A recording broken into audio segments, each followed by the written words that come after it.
तो हो ही रहे हैं ना। तो अब उनके अवतार का रहस्य मैं बताता हूं। अब देखिए, भगवान ने स्वयं कहा है गीता में कि मैं अवतार क्यों लेता हूं और कब लेता हूं। तो जदा जदा ही धर्मस्य ग्लानिर्भवति, जब जब धर्म की हानि होती है, धर्म का ह्रास होता है, और अभ्युत्थान अधर्मस्य, और अधर्म का अभ्युत्थान होता है, यानी अधर्म ऊंचा उठता है और धर्म दबता जाता है। तदात्मानम सृजाम्यहम्, भगवान कहते हैं मैं धर्म की रक्षा करने के लिए और अधर्म का स्तंभन करने के लिए मैं तब तब अवतार लेता हूं।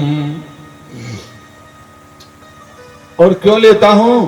तो परित्राणाय साधुनां, साधुओं का परित्राण करने के लिए, सब तरह से उनकी रक्षा करने के लिए। यहां साधु का यह मतलब नहीं होता है कि नारी बुरी गृह संपत्ति नाशी, नारी मुई गृह संपत्ति नाशी, मूढ़ मुराय भय सन्यासी वाले यहाँ साधु नहीं है। साधु का यह भी मतलब नहीं होता है शास्त्र में, जो घर द्वार छोड़ करके लंबी जटा बना लिए, वो बरगद का दूध लगा करके और उसके बाद बाबा बन गए तो साधु बने, हम साधु हैं। भैया ठीक है, आपका भी साधु स्वभाव होगा तो साधु तो आप हैं ही, परंतु साधु आपके घर में हैं, आप साधु हो सकते हैं। भगवान शंकराचार्य आदि ने साधु शब्द की व्याख्या की है। कहते साधु नाम वेद मार्गानुवर्तिनाम, यानी वेद शास्त्रों के पथ पर विचरण करने वाले जो हैं भाग्यवान सज्जन, उन्हें ही साधु कहा गया है। साधु का मतलब घर छोड़ा हुआ बाबा नहीं केवल, वो भी हो जाएंगे यदि साधुता उनमें होगी तो हो जाएंगे।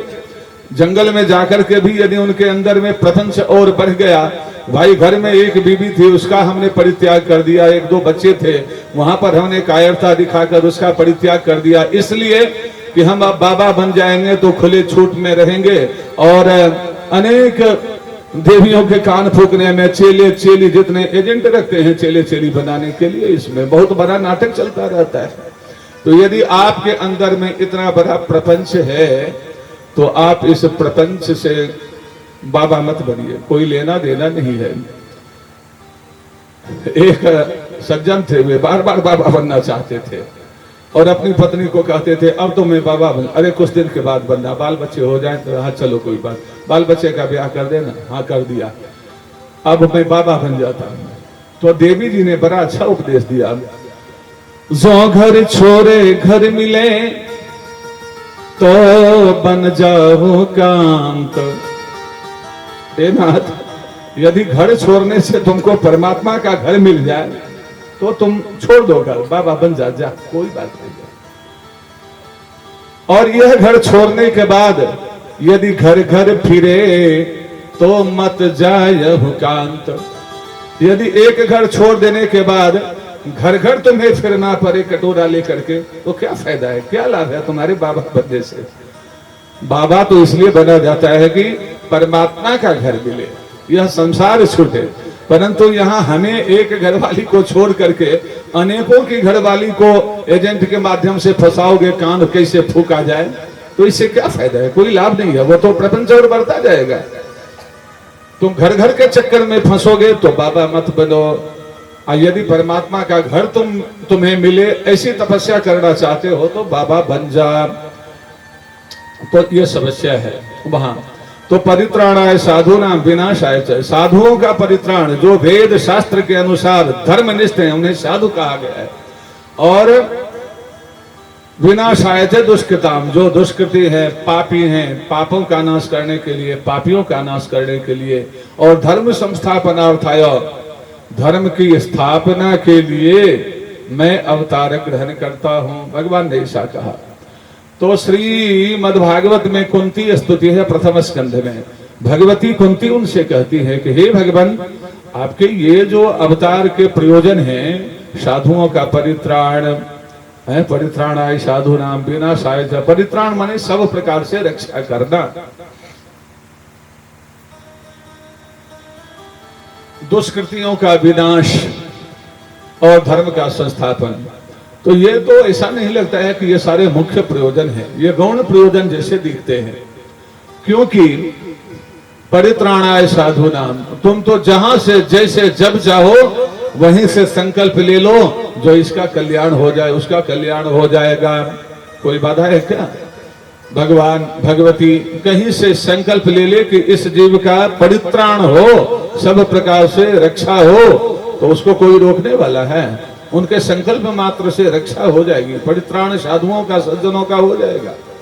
अविनाशाय च दुष्कृताम, हे भगवान तुम्हारे बिना अवतार लिए भी साधुओं का संरक्षण हो सकता है, तुम्हारे अवतार लिए बिना भी दुष्कृतियों का, असुरों का विनाश हो सकता है, पापियों का विनाश हो सकता है।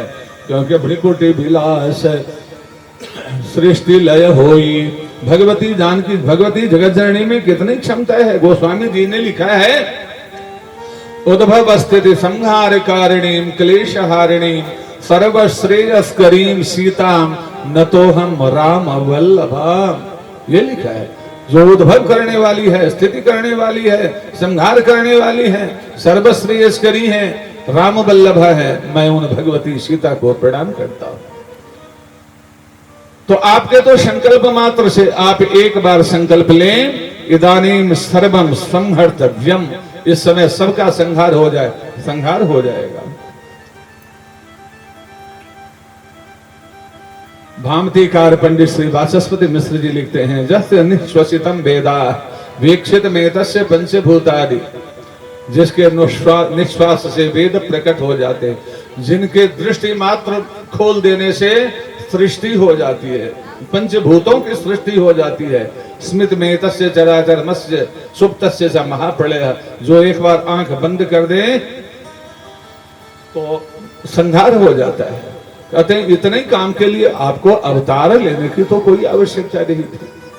हाँ, धर्म संस्थापनार्थाय और धर्म संस्थापन के लिए आवश्यकता का अनुभव होता है, परंतु हे नाथ, भगवती कुंती कहती है कि आपके अवतार का मुख्य प्रयोजन तो मेरी दृष्टि में कुछ और ही है। ये तो गौण प्रयोजन लगते हैं। मुख्य प्रयोजन क्या है? तथा परमहंसानां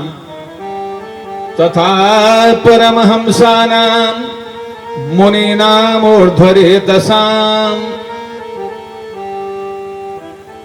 तथा परमहंसानां मुनीनां ऊर्ध्वरेतसाम् भक्ति योग विधानार्थं कथं पश्येमहि स्त्रियः, तथा परमहंसानां मुनीनां अमलात्मनां भक्ति योग विधानार्थं कथं पश्येमहि स्त्रियः। भगवती कुंती कहती हैं, हे भगवान, आपका अवतार तो परमहंसों को भक्ति योग प्रदान करने के लिए होता है। मुनियों के, अमलात्माओं के भक्ति योग की परिपुष्टि कैसे हो, इसके लिए तुम्हारा अवतार होता है। मुझे तो तुम्हारे अवतार का मुख्य पक्ष यही लगता है। साधुओं का परित्राणाय साधूनां विनाशाय च दुष्कृताम, ये तो गौण लगते हैं अवतार के कारण, परंतु प्रमुख कारण मुझे मेरी दृष्टि में क्या लगता है? तथा परमहंसानां मुनीनां अमलात्मताम्, हे नाथ, तुम तो परमहंसों की, मुनियों की, अमलात्माओं की भक्ति को सुदृढ़ करने के लिए ही अवतार ग्रहण करते हो। क्योंकि जो अमलात्मा होते हैं, महामुनीन्द्र होते हैं, उन्हें कोई बाह्य वस्तु की आवश्यकता नहीं होती, कुछ भी आवश्यक, वे तो अपने आप में रमण करते हैं। आत्मा रामाश्च मुनियो निर्ग्रंथा अप्युरुक्रमे कुर्वन्त्य हेतुकीं भक्तिमित्थं भूत गुणो हरिः। जो आत्मा राम है, महामुनीन्द्र हैं, जो निर्ग्रंथ हो चुके हैं, उनके लिए तो कुछ बाह्य भक्ति सबकी कोई आवश्यकता नहीं पड़ जाती है। वे तो अपने अंतःकरण में ही, अपने आप में ही रमण करते रहते हैं, स्वयं में रमण करते रहते हैं। परंतु हे नाथ, तुम्हारा तो दिव्य रूप ऐसा है, तुम्हारी रूप माधुरी ऐसी है, तुम्हारी मुस्कान ऐसी है, तुम्हारी छटा ऐसी है, क्या कहा जाए। इसमें बड़े बड़े जोगिंद्र, महामुनिन्द्र भी इतने आकर्षित हो जाते हैं कि तुम्हारी भक्ति के लिए वे भी पागल हो जाते हैं। तुम्हारी भक्ति के बिना उन्हें भी रहा ही नहीं जाता। अच्छा, आश्चर्य तो यह है नाथ कि जो इस धरती पर हैं वे तो तुम्हारी भक्ति किए बिना भला रह ही कैसे सकते हैं, परंतु जो मुक्त आत्मा है, जो मुक्त हो चुके हैं, भगवान शंकराचार्य नृसिंह पूर्व तापनीयोपनिषद के भाष्य में लिखते हैं, मुक्ता अपि लीलया विग्रहम प्राप्य तम भजन्ते। जो मुक्त पुरुष हो गए हैं वे भी लीला विग्रह धारण करके भगवान का भजन करते हैं। ये ध्रुव, प्रहलाद, उद्धव आदि ये सभी क्या है? ये सभी मुक्त कोटि के पुरुष हैं, परंतु भगवान की भक्ति में इतना रस मिलता है, इतना रस मिलता है, वे मुक्त होकर के भगवान से इतर रहना भी पसंद नहीं करते। वे भी लीला विग्रह धारण करके और भगवान की लीला में सम्मिलित होते हैं, भगवान की लीला के पढ़िकर होते हैं और भगवान के दिव्य रूप माधुरी का पान करते हैं, भगवान के साथ क्रीड़ा करते हैं, खेलते हैं, भगवान की लीला में सम्मिलित होते हैं। इत्थम भूत गुणो हरि, क्योंकि भगवान की भक्ति में, भगवान की रूप माधुरी में कुछ विशेषता ही ऐसी है कि बड़े बड़े महामुनीन्द्र, जोगेंद्र, अमलात्मा, परमहंस, निर्ग्रंथ भी रुक नहीं सकते। आत्मा राम, जो आत्मा में रमण करने वाले हैं, वे भी इनकी भक्ति से विमुख हो नहीं सकते। तो हे नाथ, जिन मुक्त पुरुषों ने तुम्हारी भक्ति के लिए, तुम्हारी रूप माधुरी का दर्शन करने के लिए शरीर धारण किया है, जिन श्रुति रूपा गोपियों ने तुम्हारी रूप माधुरी का दर्शन मात्र करने के लिए अपने नयनों को अभी तक बचा कर रखा है, हे नाथ, तुम अपनी रूप माधुरी दिखाए बिना केवल संकल्प से उनका काम कैसे कर सकते हो? नहीं कर सकते हो। जिन्होंने केवल अपने नेत्रों को तुम्हारी दिव्य रूप माधुरी देखने मात्र के लिए बचा रखा है, तुम संकल्प मात्र से वहां अपना काम कैसे चला सकते हो? तुम्हें तो इसके लिए अवतार लेना पड़ेगा और साकार विग्रह धारण करके उनको अपना रूप दिखाना पड़ेगा। उनके नेत्र रूपी इंद्रिय को रूप माधुरी का पान कराना पड़ेगा। तुम इसके बिना काम नहीं चला सकते। जिन मुक्त पुरुषों ने केवल तुम्हारी भक्ति के लिए, भक्ति करने में 3 तत्व चाहिए, भक्ति चाहिए, भक्ति करने वाला भक्त चाहिए, और जिसकी भक्ति की जाएगी ऐसा एक भजनीय तत्व चाहिए। यह त्रिपुटी चाहिए ना। भक्ति बीच में है, भक्ति जो है भक्त और भगवान यानी जो भजनीय तत्व हैं, दोनों के संबंध को पुष्टि करती है भक्ति। तो जब हमें भक्ति करनी है तो हम भक्त बन रहे हैं, तो हमें तो कोई भजनीय तत्व चाहिए ना, हमें कोई भगवान चाहिए ना। हम जिनका भजन करें, हम जिनके रूप का बखान करें, हम जिनके दिव्य गुण का बखान करें, जन्म कर्म से में दिव्यम, हम जिनके दिव्याति दिव्य गुणों का बखान करें, हम जिनकी रूप माधुरी का बखान करें कि भगवान के मुखमंडल ऐसे, भगवान के नेत्र ऐसे, भगवान के चरण कमल ऐसे हैं, भगवान के उदर ऐसे, भगवान की मुस्कान ऐसी, भगवान की हंसी ऐसी। तो हमने जिनका रूप वर्णन करने के लिए रसनेन्द्रिय को अभी तक बचा रखा है, धारण कर रखा है, जिह्वा को अभी तक बचा करके रखा है, हे नाथ, तुम उसके लिए संकल्प मात्र से अपना काम कैसे चला लोगे? नहीं चला सकते हो। इसलिए तुम्हें तो कृष्ण रूप धारण करके आना पड़ेगा, राम रूप धारण करके आना ही आना पड़ेगा। कोई दूसरा साधन नहीं है, कोई दूसरा मार्ग नहीं है। यदि ऐसा तुम नहीं करते हो तो नेह किम बधः, क्या शस्त्र से किसी को मार देना ही वध कहलाता है? जिन गोपियों ने तुम्हारे दर्शन के लिए कितने काल से नेत्रों को बचा रखा है, तुमने उनके नेत्रों को धन्य नहीं किया, उनके नेत्रों को परितृप्त नहीं किया, तो हे नाथ, तुम उनका वध कर रहे हो। तुम्हें वध का दोष लगेगा, यह भी एक वध होता है। उनका वध मत करो, इसलिए तुम्हें अवतार लेना पड़ता है। दूसरा, अब जो गौण अवतार थे वे भी मुख्य अवतार कैसे हो जाएंगे? 2 मिनट में देखें। अब कहते हैं देख लो परित्राणाय साधूनाम, साधुओं का परित्राण करना था, परंतु उनके बारे में मैंने बताया कि गोपी जैसी साधु हैं, ये ध्रुव प्रहलाद उद्धव आदि जैसे साधु जो केवल तुम्हारे दर्शन के लिए नेत्र धारण कर रखे हैं, शरीर धारण किए हैं, उनका परित्राण तो तुम अवतार लेकर के ही कर सकते हो, उनको अपनी दिव्य छटा दिखा करके ही कर सकते हो। और विनाशाय च दुष्कृताम, मान लो कि तुम्हारे संकल्प से पापियों का विनाश हो जाए, दुष्कृतियों का विनाश हो जाए, परंतु भगवान तुम्हारी ही इच्छा हुई युद्ध करने की, और तुम्हारी इच्छा की पूर्ति के लिए सबते सेवक धर्म कठोरा, तुम्हारी इच्छा की पूर्ति के लिए तुम्हारे ही द्वारपाल जय विजय ने शनकादि का शाप ग्रहण किया, स्वीकार किया, और शाप ग्रहण कर उन्हें बड़ी तृप्ति मिली, बड़ी प्रसन्नता हुई कि 3 जन्म द्विज वचन प्रवाड़ा कि अब मेरे प्रभु की इच्छा युद्ध करने की हुई है, तो युद्ध तो अब मेरे प्रभु देवता है, मैं भी देवता बन जाऊं, एक ही स्वभाव का बन जाऊं, तो युद्ध तो होगा नहीं, इसलिए थोड़ा स्वभाव में परिवर्तन हो। देवताओं का युद्ध किससे होगा? असुरों का होगा। तो आपके ही परिकर जो जय विजय हैं, उन्होंने असुर बनना स्वीकार किया कि प्रभु की इच्छा, युद्ध करने की जो इच्छा आपकी है, उन इच्छा की पूर्ति कैसे हो, तो उन्होंने शनकादि को तुम्हारे दर्शन करने से रोक दिया। शनकादि ने उन्हें शाप दे दिया कि जा असुर हो जा, और वे बड़े प्रसन्न होकर के असुर बने। तो हे नाथ, जो तुम्हारी युद्धेच्छा पूरी करने के लिए असुर का रूप धारण करना स्वीकार किया, असुर बनना स्वीकार किया, आप बताओ बिना अवतार लिए, रामकृष्ण का अवतार लिए तुम रावण कंस आदि की अभिलाषा कैसे पूर्ण कर सकते हो? संकल्प मात्र से उनकी अभिलाषा पूर्ण कर सकते हो? इसलिए सर्वत्र संकल्प से काम नहीं चलेगा।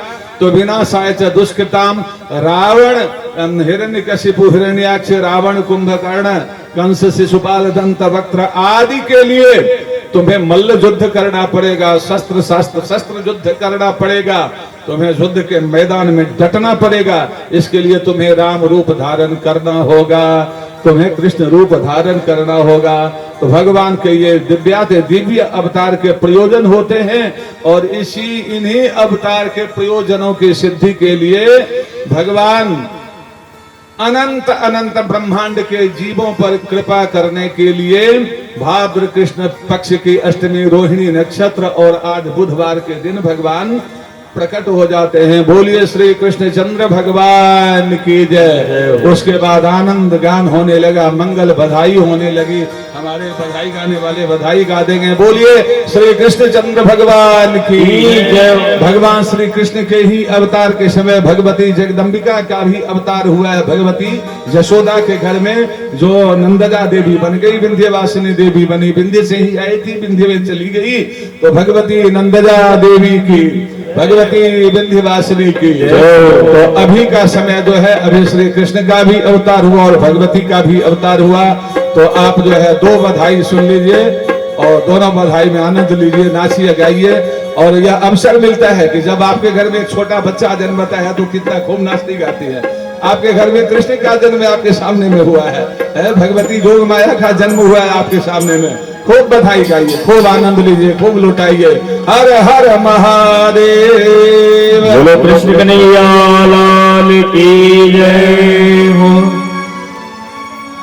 बधाई सर भगताने, बधाई सर भगताने,